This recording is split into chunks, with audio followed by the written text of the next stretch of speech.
Hello guys, welcome back to my channel. आज हम लोग संसाधन पर डिस्कशन करेंगे, जो कि कक्षा 8 की बुक है संसाधन एवं विकास। उसका सबसे पहला पार्ट है संसाधन। तो संसाधन है क्या, सबसे पहले हम लोग इसको समझ लेते हैं। ऊपर एक पिक्चर दिया गया है जिसमें एक सुंदर सी सीनरी दी गई है, पेड़ पौधे दिखाए गए हैं, सूर्य का प्रकाश दिख रहा है, जीव जंतु दिख रहे हैं। ये सभी एक तरह से हमारे लिए संसाधन है। जिस तरह इसमें ये पेड़ को देख रहे हैं, वो भी हमारे लिए हमारे जीवन का एक विभिन्न महत्वपूर्ण संसाधन है। इस पेड़ की लकड़ी भी हमारे लिए संसाधन है, और इस लकड़ी को हम विभिन्न रूपों में प्रयोग कर अलग अलग तरीके से जो प्रयोग करते हैं, वो भी हमारे लिए एक संसाधन है। तो आइए जानते हैं कि संसाधन है क्या। मनुष्य अपने जीविकोपार्जन के लिए प्राकृतिक संसाधनों का दोहन करता है। आदि मानव अपने पर्यावरण से पर्याप्त वनस्पतियों एवं पशुओं पर निर्भर था। हम सभी क्लास 6 के बुक में जब पढ़ते हैं या अपने बाबा दादी से सुनते हैं, या प्राइमरी की कक्षाओं में आरंभिक मानव के बारे में उनकी कहानियों को सुनते हैं, तो ये जान पाते हैं कि किस तरह का उस समय पर्यावरण था। वो लोग भौतिक सुख संसाधनों से दूर प्राकृतिक संसाधनों पर निर्भर थे, और उनका जीवन उसी पर पूर्ण रूप से आश्रित था। उस समय जनसंख्या का घनत्व भी कम था। जिस तरह आज जनसंख्या दर बढ़ती जा रही है, उस समय जनसंख्या भी कम थी। मनुष्य की आवश्यकताएं भी सीमित थे तथा प्रौद्योगिकी का स्तर भी काफ़ी निचले स्तर पर था। अतः उस समय संरक्षण की समस्या ही नहीं थी। लेकिन आज के इस बढ़ते युग में, भागदौड़ की ज़िंदगी में, लोग अपनी आवश्यकताओं को पूरा करने के लिए कुछ ऐसे संसाधन है जिसका दोहन भी करते चले आ रहे हैं। अतः उस समय संसाधन की तो कोई समस्या नहीं थी, लेकिन अब हम सभी की जिम्मेदारियां बनती हैं कि हम सभी ये जो संसाधन हमारे पास उपलब्ध हैं, उनकी सुरक्षा करें, उनका संरक्षण करें, उनका बचाव करें।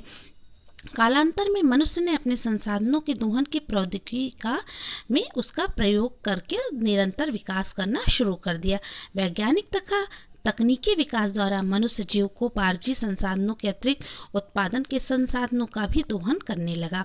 आज आधुनिक तकनीकी की सहायता से संसाधनों का दोहन भी और बड़े पैमाने पर होने लगा है। जैसा कि इस समय आप देख रहे हैं, बड़ी बड़ी फैक्ट्रियों का जो निर्माण किया जा रहा है, उन फैक्ट्रियों में तरह तरह के वस्तुओं का निर्माण किया जा रहा है। वो सब एक तरीके से हमारी सुविधाओं को, हमारे काम को आसान तो बना रहे हैं, लेकिन कहीं ना कहीं एक दोहन भी कर रहे हैं। आज इस आधुनिक तकनीकी की सहायता से संसाधनों के दोहन और बड़े पैमाने पर होने लगे हैं।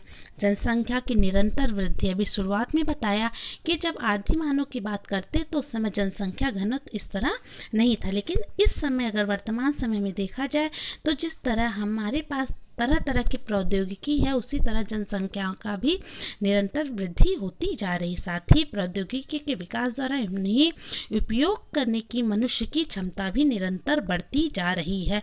वो अलग अलग विकास कर रहा है, और इस होड़ वाले समय में लोग एक दूसरे से आगे बढ़ने के लिए संसाधन शीघ्र समाप्त न हो जाए, इसलिए पूरी मानवता पर एक प्रश्न चिन्ह उठ खड़ा हो रहा है। अब हम समझते हैं कि संरक्षण है क्या। संरक्षण का मतलब ये नहीं है कि हम किसी चीज़ का कोई प्रयोग ही ना करें, प्रयोग करें, लेकिन उसका एक समुचित रूप में प्रयोग करें, उसका दुरुपयोग ना होने पाए।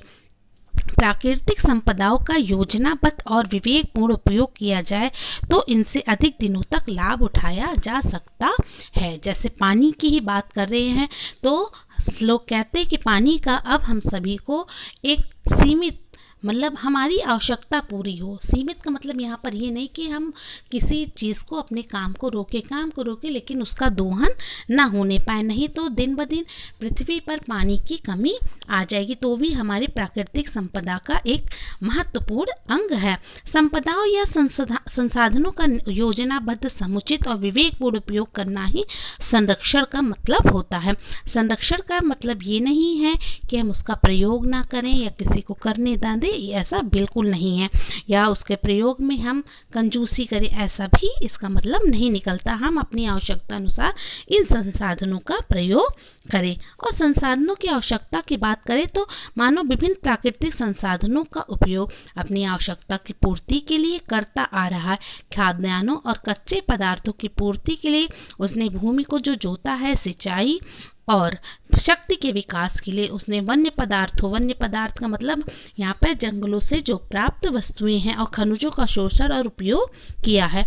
पिछली कई शताब्दियों में जनसंख्या तथा औद्योगिकी उत्पादन की जो वृद्धि तेजी से हो रही है, विश्व की जनसंख्या आज से लगभग 200 पूर्व जहाँ 1.25 अरब थी, वहाँ 5.25 अरब तक पहुँच चुकी है। यहीं पर अगर देखा जाए तो भोजन, वस्त्र, आवास, परिवहन, साधन, विभिन्न प्रकार के यंत्र, औद्योगिक कच्चे माल की खपत भी लगातार बढ़ती जा रही है। और इन सब की पूर्ति कहाँ से होती है? इन सब की पूर्ति हम प्राकृतिक संसाधनों से ही करते हैं। प्राकृतिक संसाधन का मतलब यहाँ पर है जो हम प्रकृति से प्राप्त करते हैं। हम हवा और पानी को भी प्रकृति के मुफ्त देन समझकर प्रत्यक्ष या अप्रत्यक्ष रूप से दूषित भी करने लगे। जिस तरह औद्योगिकरण बढ़ता जा रहा है, उसी तरह प्रदूषण भी बढ़ता जा रहा है। अनेक जीव जंतुओं का भी हम देख रहे हैं कि अब वो विलुप्त होते जा रहे हैं। तो इस तरह हमारे प्राकृतिक पर्यावरण का संतुलन भी बिगड़ने लगा है। संसाधनों के संरक्षण के लिए हम सभी कई उपाय अपना सकते हैं।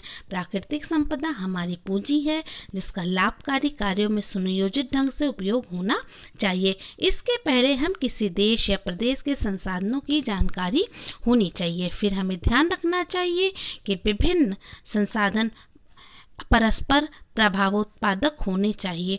अतः हम एक का ह्रास या विनाश हो तो उसका प्रतिकूल प्रभाव किसी अन्य चीज़ पर ना पड़े। इनका उपयोग हमें प्राथमिकता के आधार पर करना चाहिए।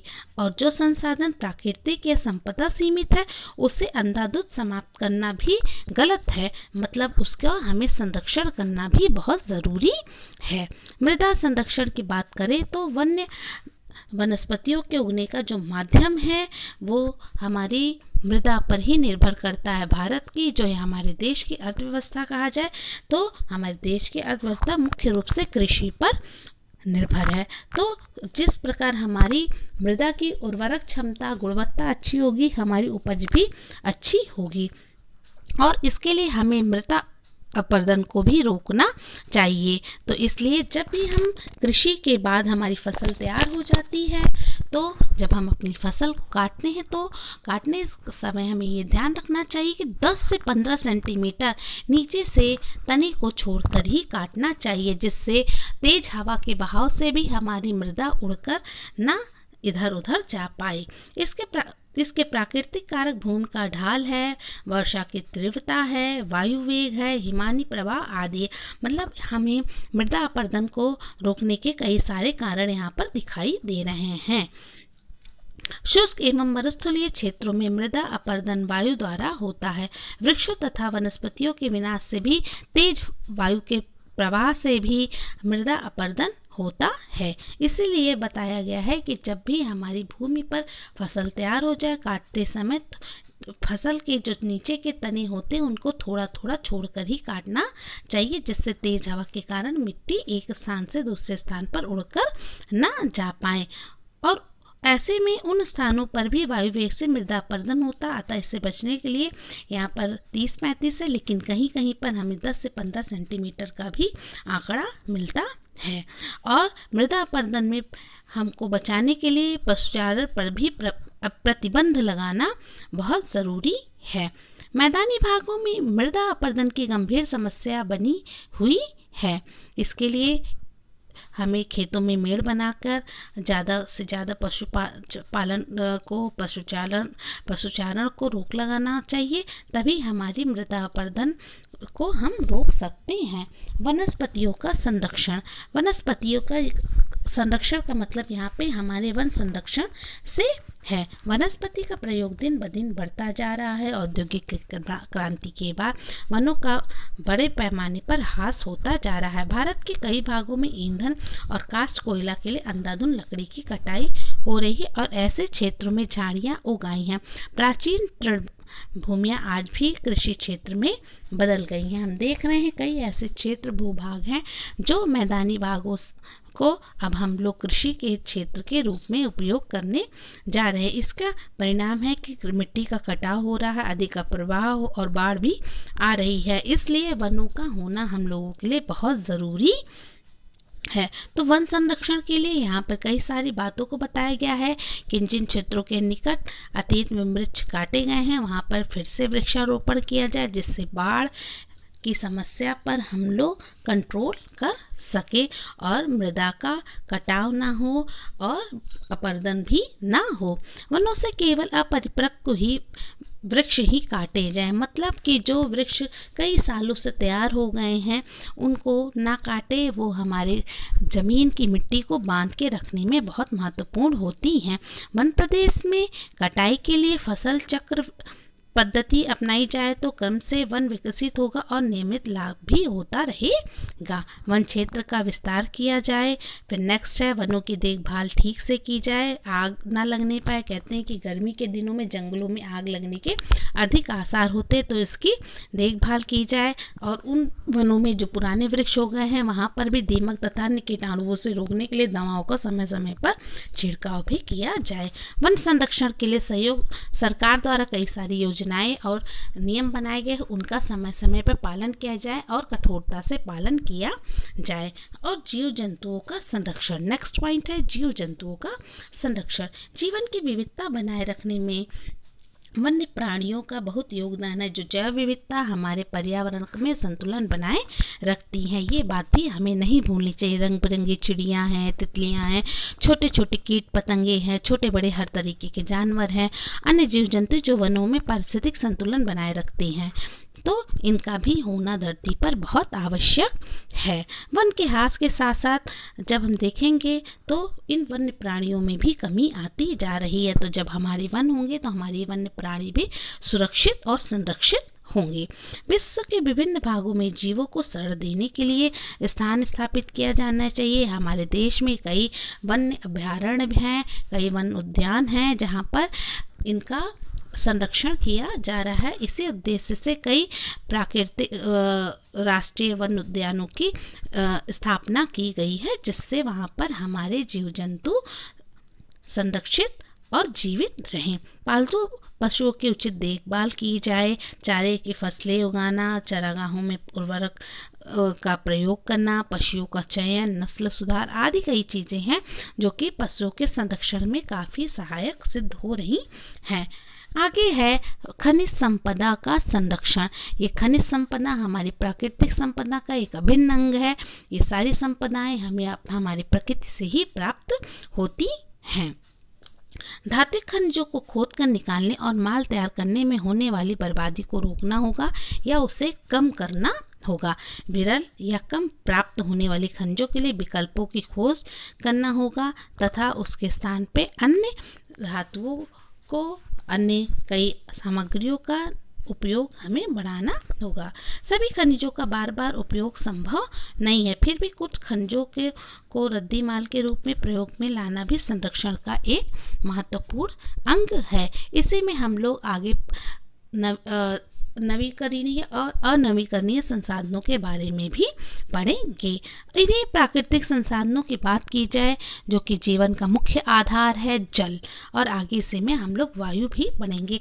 तो जल संरक्षण हमारे जीवन का, आज देखें तो टीवी में कई सारे एडवर्टीजमेंट आते हैं, पेपर में, पत्रिकाओं में इस तरह के कई सारे विज्ञापन दिए रहते हैं जहाँ पर जल संरक्षण करने का महत्व और जल संरक्षण क्यों करें हम, हमारे जीवन के लिए क्यों ये आवश्यक है, ये सभी चीज़ें बताई जा रही हैं। तो जल का उपयोग कृषि, उद्योग, यातायात, ऊर्जा, हर एक क्षेत्र में जल का निरंतर प्रयोग हो रहा है और जल का संरक्षण जीवन का ही संरक्षण माना है। यदि जल है तो जीवन है। उद्योगों में पानी की भी काफ़ी मांग है। जिस तरह हम जीवन की बात करें, अपने दैनिक दिनचर्या की बात करें, तो वहाँ पर पानी का जिस तरह मूल है उसी तरह उद्योगों में भी पानी का स्थान है। इसे कम करने से 2 लाभ होंगे। प्रथम, इसके उद्योग के अन्य खंडों में पानी की मांग को पूरा किया जा सकता। दूसरा, अन्य उद्योगों द्वारा नदियों और नालों में छोड़े गए दूषित जल की मात्रा कम हो जाएगी। और अब देख ही रहे हैं कई सारे नदियों को, नालों को, जहाँ पर प्रदूषण निरंतर बढ़ता जा रहा है। नदियाँ भी अब अछूती नहीं रही हैं इन सारे प्रदूषक तत्वों से, जहाँ पर ये सारे प्रदूषक देखने को मिल रहे हैं। वायु संरक्षण, जहाँ पर अभी हम लोग ने शुरुआत में पढ़ा कि औद्योगिकरण का निरंतर प्रयोग होता जा रहा है, तो जब उद्योगों का निरंतर विकास होता जा रहा है, इस भागा दौड़ में, इस वैज्ञानिक युग में देखा जाए तो वायु भी अब सुरक्षित और संरक्षित नहीं रह गए, वायु प्रदूषण भी बढ़ता जा रहा है। वायु की शुद्धता पर हमारा स्वास्थ्य निर्भर करता है। जिस तरह जल हमारे लिए आवश्यक है, उसी लिए हमारे लिए शुद्ध वायु भी आवश्यक है। तो वायु का संरक्षण भी ज़रूर। संरक्षण का मतलब यहाँ पर वायु प्रदूषण को कम करने से है। खनिज तेल मशीनों और मोटर गाड़ियों में जलकर सल्फर या नाइट्रोजन ऑक्साइड जो उत्पन्न होता है वो हमारे वायु को प्रदूषित कर रहा है। धात्विक अयस्क के प्रज्वलन के लिए कोयला जलाया जाता है, जिसका धुआं आकाश पर छाया रहता है। फैक्ट्रियों की चिमनियों से निकलने वाला धुआं, रेडियोधर्मी पदार्थ से निकलने वाला विकिरण, आज सभी वायु प्रदूषण को फैला रहे हैं। इस तरह हमें वायु प्रदूषण को भी रोकना बहुत ज़रूरी है। इस प्रकार यह स्पष्ट है कि मिट्टी और वनों के ह्रास, जीव जंतुओं के संहार, खनिजों के अत्यधिक खनन, धुओं से और जहरीली औद्योगिक प्रदूषणों से भरे महानगरीय वातावरण तथा जल एवं वायु के प्रदूषण से मानव वंश की नौका डगमगा रही है। मतलब इन सभी प्राकृतिक संसाधनों का संरक्षण हमें ही करना होगा। इसकी शांति और समृद्धि खतरे में है, लेकिन अभी भी समय है। हम सभी इन संसाधनों के लिए काफ़ी कुछ कर सकते हैं और इस विज्ञान और तकनीकी के माध्यम से हम अपने संसाधन को संरक्षित रख सकते हैं।